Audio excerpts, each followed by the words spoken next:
Hey guys, this is Casper with Tape, and today you join me for episode 2 of the Europa Clipper mission. This has taken a little longer than I thought it would because it turns out landing on Europa is pretty hard, but yes, today we are going to go and land on Europa. In the first episode of the two-part series, we went and sent a probe to Jupiter to fly past Europa just so I could get a kind of feel for how to how to go to Jupiter and do things, and also because in the real NASA mission they'll be sending a Clipper mission to both fly through the plumes of water coming out of Europa and also to find a good landing site. So anyway, yes, we've got a fairly bad rendition of the SLS hauling a new payload to orbit.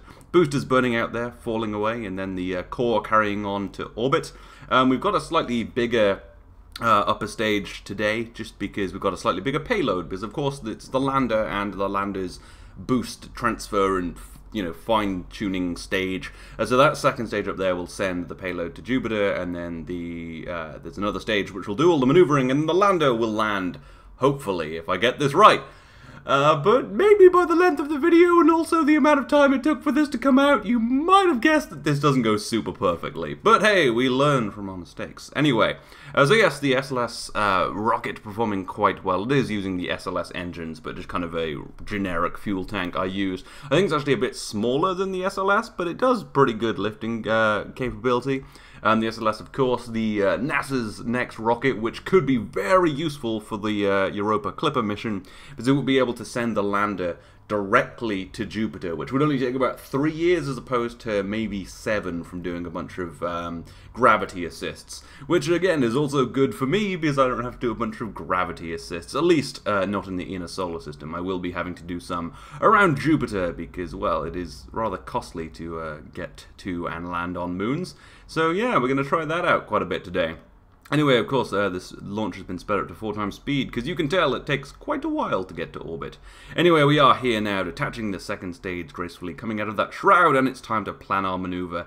And we're in a pretty good place to just head on to Jupiter. Less than 7 kilometers per second of delta V, we get an encounter, and a pretty good one, actually. So, yeah, that looks good. Anyway, around the other side of the planet with a nice blown-out image because it's so dark, I've brightened it so you can see something. We are going to head on up there using the second stage of our rocket, using a J2 engine, of course, the used on the second and third stages of the Saturn V. Will be pushing us out there relatively, pretty quickly. It's got a pretty good thrust-away ratio, but it does take a while, so we'll skip ahead to us getting our encounter, and there we go. Looking pretty good. Now we just need to do a fine-tune. Can't keep that second stage around because the fuel will just boil off, so there's no real point. So now we have our little boost stage and our little lander. Maybe too little a boost stage, as we may find out. Anyway, so that's all looking good, and now it's just time to head on up to our maneuver. A quick little 188.5 meter per second burn to get us into a fairly low around Jupiter so that we can get into orbit. Actually not the best way of doing it. I should have lined up with Europa straight away. But I've gone quite low to, well, to save fuel on my insertion burn, but overall that will actually cost me fuel because I'm going to have to reburn out to Europa at some point. This was all a bit of a mess. Obviously, I've never really done something on this scale. I've obviously gone to Joule in normal Kerbal Space Program, but it gets a little harder with the gravities and orbital speeds of Jupiter. Requires quite a lot of delta V. But here we are. Nonetheless, it is a very beautiful world. It is just really good look. That texture is just, I don't know. It's just Jupiter. Jupiter looks great. It has so much texture on it. I think if I had to go and visit a planet, I'd visit Jupiter because it's just so pretty. Like all the other planets, like, yeah, Saturn has rings. Oh, yeah, cool. Good for you, Saturn. But no, its atmosphere is really boring. And, Mars is just a desert. And, everywhere else is, yeah, Venus is pretty cool. But anyway, yeah, I think Jupiter is definitely our coolest looking planet. Surely one day, hopefully, we'll set up some kind of viewing hotels for space tourism so we can just come and stare at Jupiter. Anyway, that'll be far in the future. For now, we just have to make do with probes. And we're getting ourselves an encounter with Ganymede. Peter, you said you were going to Europa. Are you a fool? Well, actually, no. We're going to use Ganymede because it's quite heavy as our to do some gravity assists. And we're going to use all the worlds to do gravity assists. This isn't the best way of doing gravity assists. You should really just pick one and stick to it. And you should probably pick the world you're going to.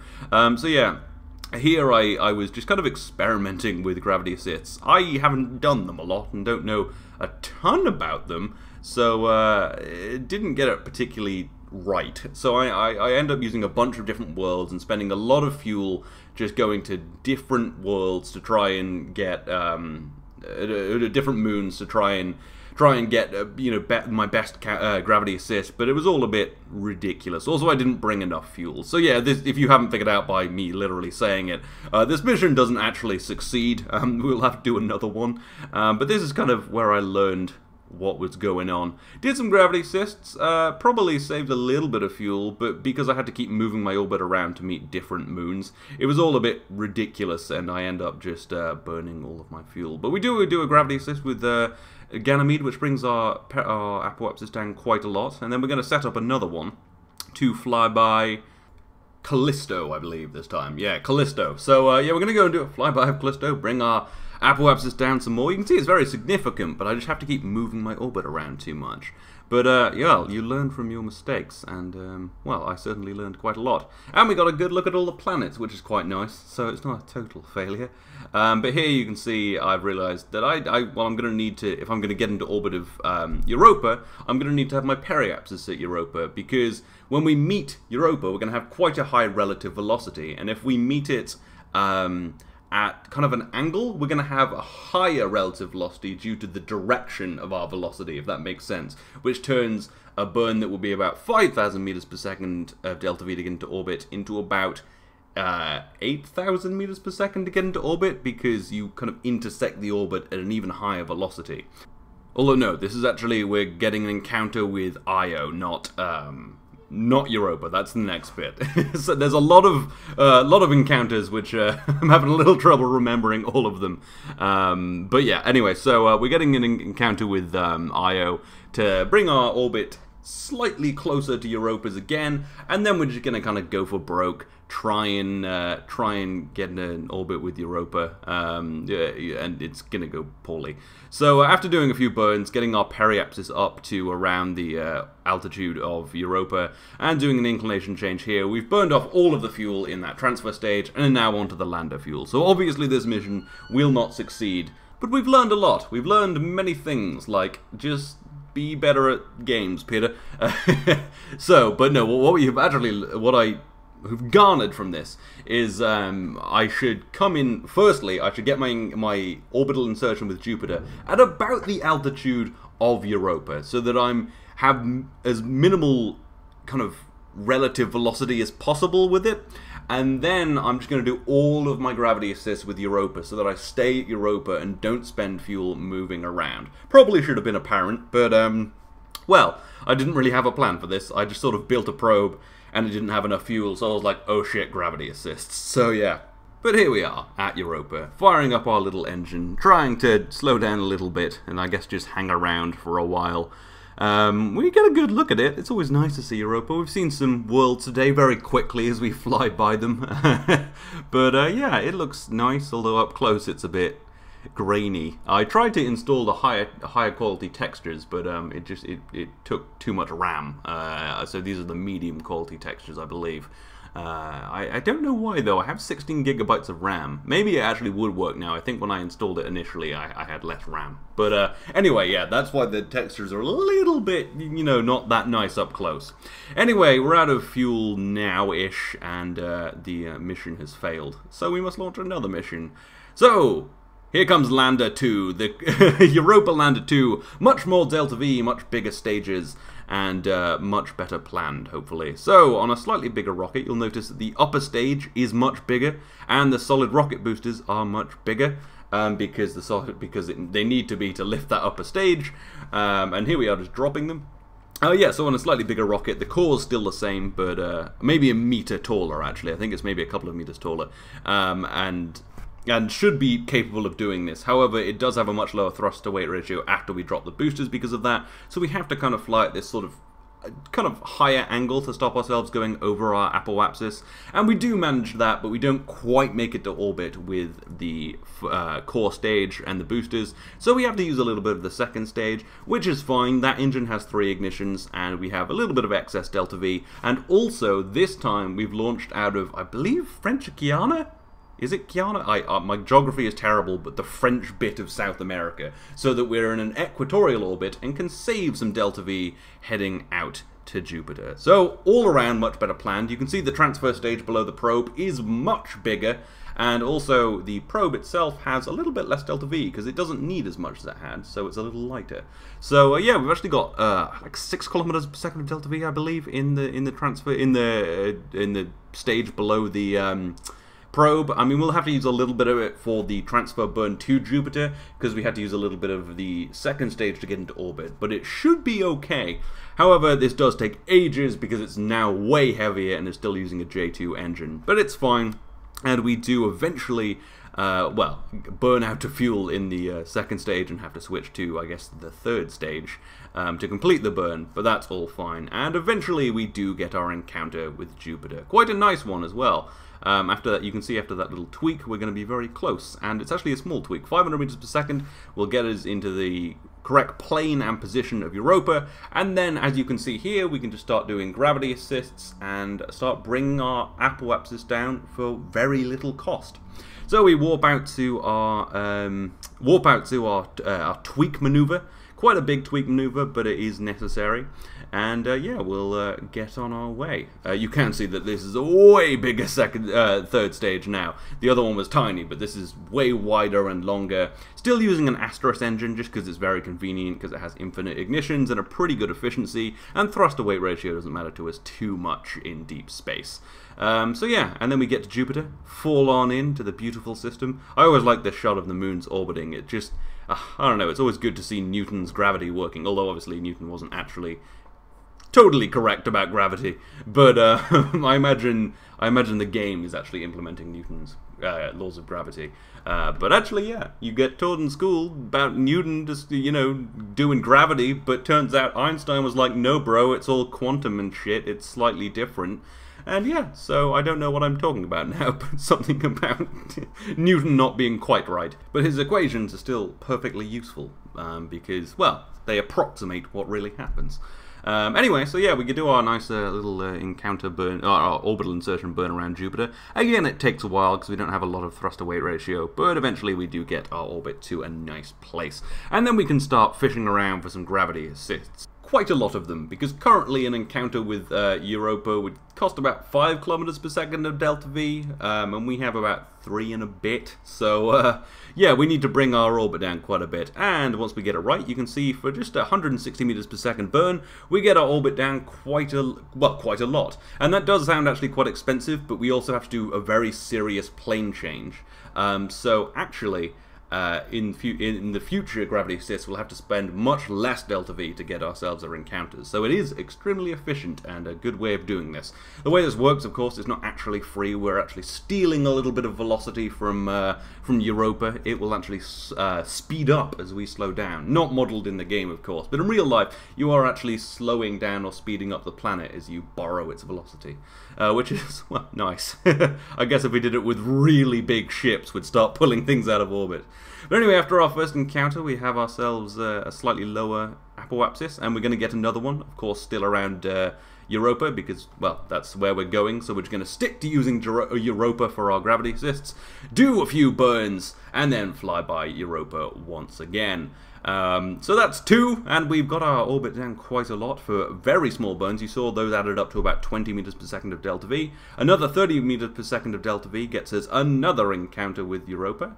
And then, well, we get a few more encounters with Europa. This one, where we fly by. And this was, again, fairly cheap.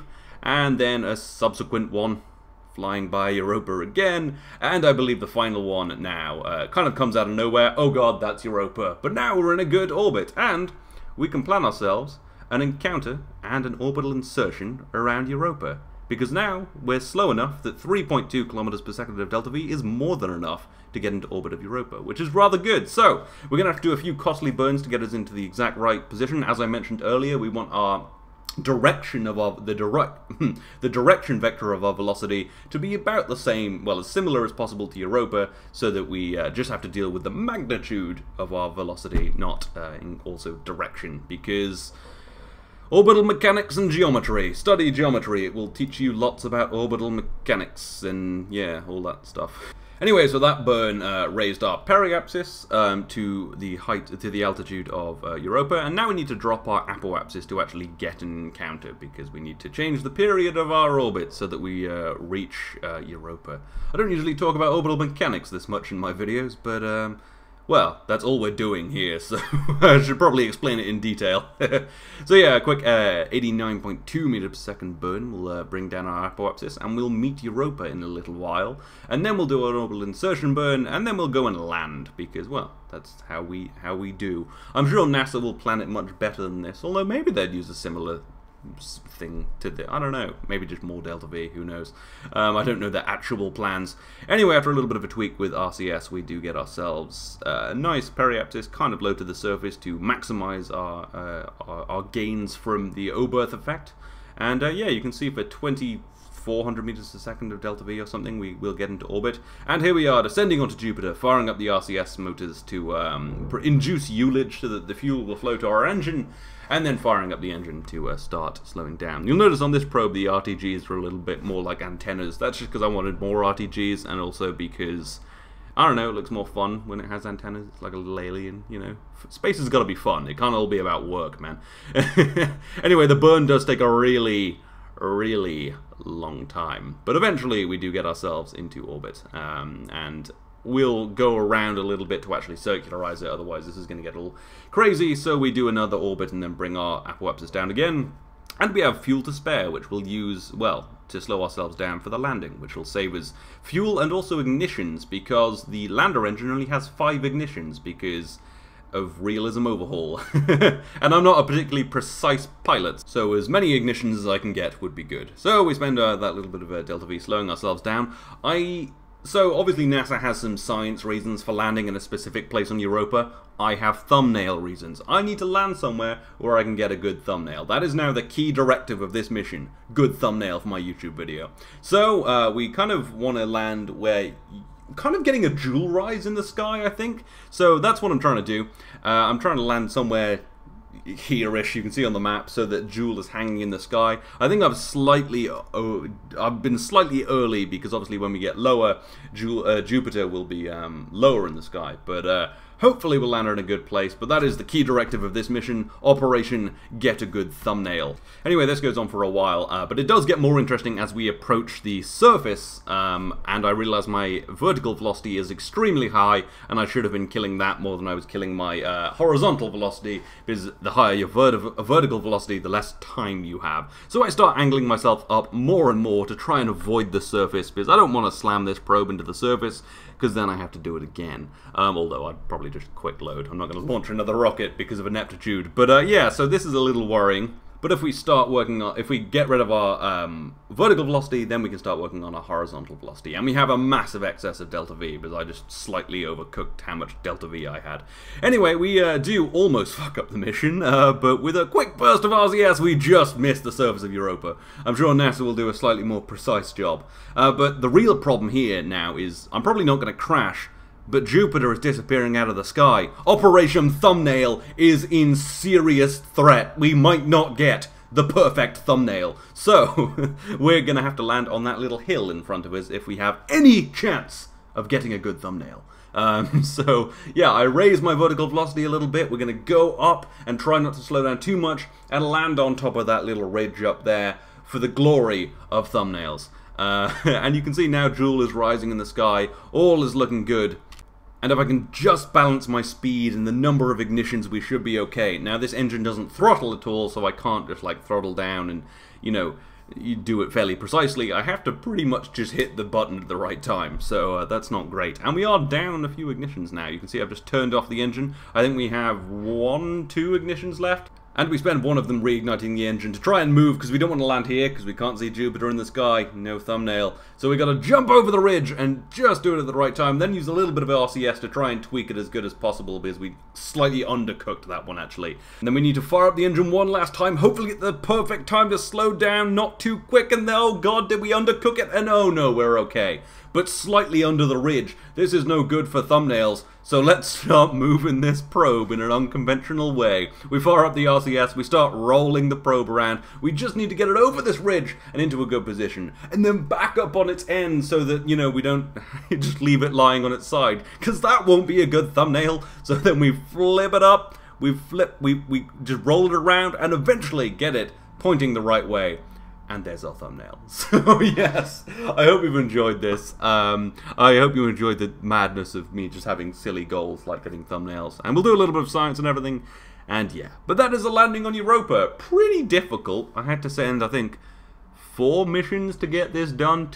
1 failed flyby, 1 successful flyby, 1 failed lander, 1 successful lander. Takes a while to learn this stuff. And I'm not used to, you know, big real world scale solar systems. So yeah, anyway though, hope you have enjoyed this, and if you didn't see the first episode and want to see more madness around Jupiter, then go and check that out.